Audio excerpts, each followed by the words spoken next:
Salut tout le monde, j'espère que vous allez bien. Alors bienvenue dans cette nouvelle vidéo dans laquelle on va parler des jeunes bien sûr qui s'adonnent à la drogue. C'est-à-dire quelles sont les causes, les conséquences et des solutions, quelques solutions pour lutter contre ce phénomène, bien évidemment, ou bien contre ce fléau.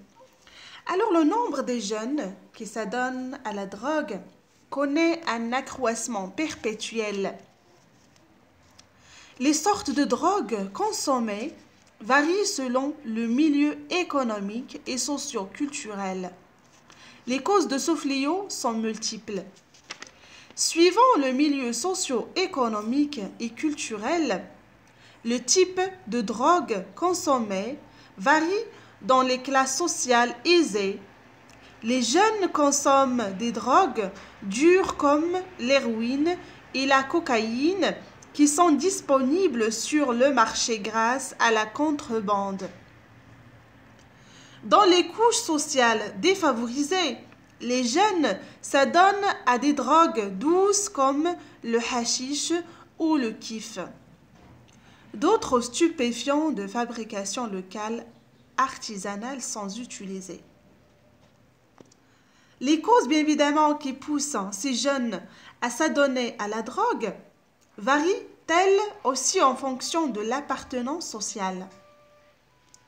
Les jeunes démunis, c'est-à-dire pauvres, s'enlisent dans le bourbier des narcotiques à cause des problèmes qu'ils rencontrent dans la vie.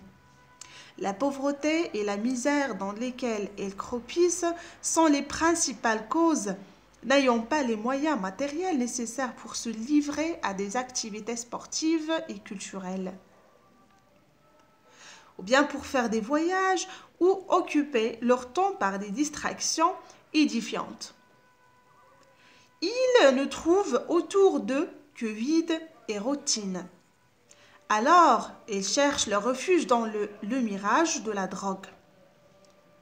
La précarité de leur situation économique est aggravée par le fait que le chômage sévit dans les rangs des pauvres plus que dans les classes nanties. Les familles pauvres ou ressources financières insuffisantes sont toujours en proie à une tension qui entraîne l'éclatement de la cellule familiale. Les rapports entre les membres de la famille sont caractérisés par la violence, l'autoritarisme du père et l'absence du dialogue. Dans beaucoup de cas, bien sûr, ingurgiter une drogue qui leur fait perdre la notion de la réalité. Les problèmes sociaux contribuent, pour leur part, à la propagation de ce mal. Les enfants et les jeunes issus des couches sociales défavorisées sont majoritairement confrontés à l'échec scolaire et partant à l'exclusion.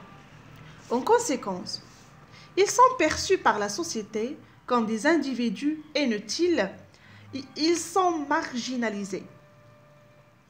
Cela suscite chez eux le sentiment de culpabilité et d'inanité, ce qui les conduit à chercher le réconfort dans le hashish ou un autre psychotrope, le hashish ou bien l'alcool, etc. Dans les milieux des riches, les causes sont en partie différentes. En effet, les enfants des nantis n'ont pas un problème d'argent. C'est-à-dire ils ont déjà les moyens. Ils ont au contraire des ennuis à cause de l'excès de richesse. Vous voyez, ils satisfont facilement leurs besoins. Ils satisfont avec une grande aisance leurs besoins. Ils finissent en conséquence par ne plus avoir d'ambition ni d'aspiration. Cela crée chez eux un sentiment de vide qui rend leur vie insensée et absurde. Ce sentiment de vide est d'autant plus grand que les jeunes sont laissés dès leur tendre enfance aux soins d'une nourrice. Parce que la mère, par exemple, travaille à l'extérieur du foyer et que le père soit occupé par les affaires. Beaucoup de riches croient qu'il suffit d'acheter des habits élégants, des jouets et d'autres biens matériels pour assurer le bonheur de leur progéniture, bien de leurs enfants. Ils oublient l'affection, la tendresse et l'amour qui sont grandement plus importants que tout. Les jeunes qui sont sujets à des troubles psychologiques cherchent alors la tendresse et l'équilibre qui leur manquent dans la drogue. Un autre facteur encourage les jeunes riches à devenir des toxicomanes. Il s'agit du cinéma et de la télévision. C'est-à-dire en regardant souvent des films où les héros prennent des drogues. Ces jeunes cherchent à les imiter et finissent au bout de quelque temps par devenir des esclaves des stupéfiants. Par ailleurs, le voyage de ces derniers à l'étranger et la fréquentation de jeunes toxicomanes dans ces pays leur inculque cette habitude fatale, la promiscuité est contagieuse. Mais l'inconscience et la frivolité qui caractérisent la jeunesse sont incontestablement la principale explication de la toxicomanie. Les jeunes gens ignorent souvent les conséquences nuisibles, voire mortelles, de la drogue.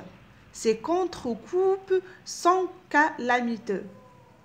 La drogue finit toujours par dépersonnaliser le toxicomane. La volonté de celui-ci faiblit avec le temps. Il devient aveugle et apathique, d'où son incapacité à prendre des décisions tout seul. Il est incapable de faire face aux problèmes qu'il rencontre. Il s'ennuie irresponsabilité et passivité.